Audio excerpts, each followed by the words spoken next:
అస్మద్గురుభ్యో నమ. శ్రీమతే రామానుజాయ నమ. ఈరోజు మంచి మాట, శ్రీకృష్ణ లీలల్లోని అఘాసుర వధ గురించి చెప్పుకుందాం. ఆ గోపబాలుడితో శ్రీకృష్ణుడు బృందావనంలో విహరిస్తూ ఉంటే వాళ్ళ సంతోషాన్ని చూడలేక అఘాసురుడు అజగరం అనే కొండ చిలువ ఆకారంతో కృష్ణుని మింగేయాలని చూశాడు. గోపబాలురు ఏ మార్గంలో వెళుతున్నారో చూసి ఆ దారిలో తన నోరు తెరిచి పైభాగం ఆకాశం వైపు, క్రింది భాగం భూమి మీదకి, మధ్య భాగం అంధకారం ఉన్నదట.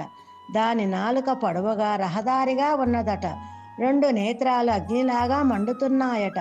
గోపబాలురు చూచి, ఇక్కడ రోజూ చూస్తున్నాము, లేదే ఇది బృందావనంలో విశేషమేమో, కాదు సర్పమేమో, మనకేం భయం లేదు, శ్రీకృష్ణుడున్నాడుగా, వత్సాసుర బకాసురులు చంపాడు కదా, ధైర్యంగా లోనికి వెళ్ళారు.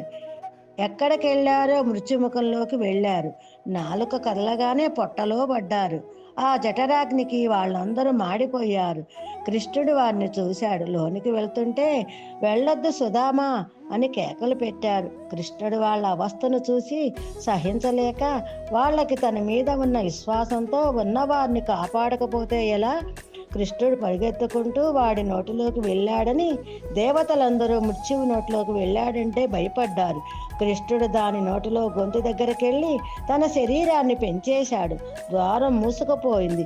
పీల్చే గాలి లోనికి వెళ్ళక గిలగిలా కొట్టుకుంటూ ఆ ప్రాణం సహస్రారం నుండి ఛేదించుకొని వచ్చింది.